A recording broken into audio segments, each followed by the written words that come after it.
taon-taon mang dinadaanan ng malalakas na bagyo ang Pilipinas, marami pa rin daw Pilipino ang kulang sa paghahanda. Kaya naman hinihikayat ng mga otoridad ang publiko na maghanda ng mga survival o emergency kit. May report si Lay Alves. Sa karanasan ng Philippine Red Cross sa kanilang pagresponde sa mga kalamidad, karamihan daw sa ating mga kababayan hindi handa. Kailangan pang maghintay ng relief goods para makakain. Kaya hinihikayat ng Red Cross ang mga pamilya na maghanda ng mga survival kit. Ang mga dapat na laman nito, mga pangunahing pangangailangan na tatagal ng hindi bababa sa 3 araw. Una na rito ang tubig, tig 3 galong inuming tubig kada isang tao para sa 3 araw. Mga pagkaing ready to eat, kung delata, piliin daw ang easy open can.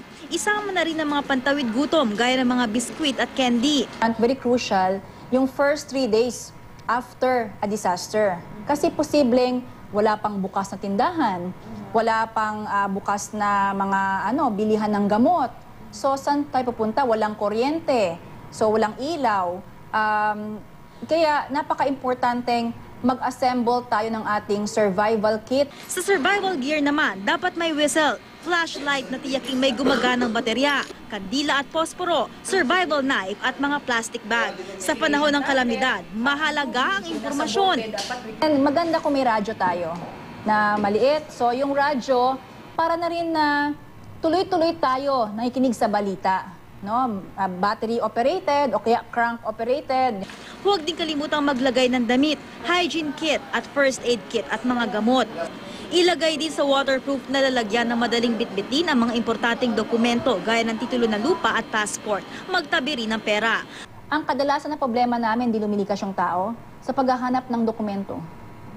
So, nag-i-spend ng so much time sa paghanap ng dokumento. Di ako makaalis kasi yung dokumento di pa nahanap. Naku, titulo yun, very important. Dapat talaga yung culture of preparedness sa ating mga Pilipino ay talagang ma-instill sa minds and heart ng every Filipino. Maglalabas daw ang Red Cross ng mga survival kit na mabibili ng publiko. May libre namang ibibigay sa mga di kayang magbayad.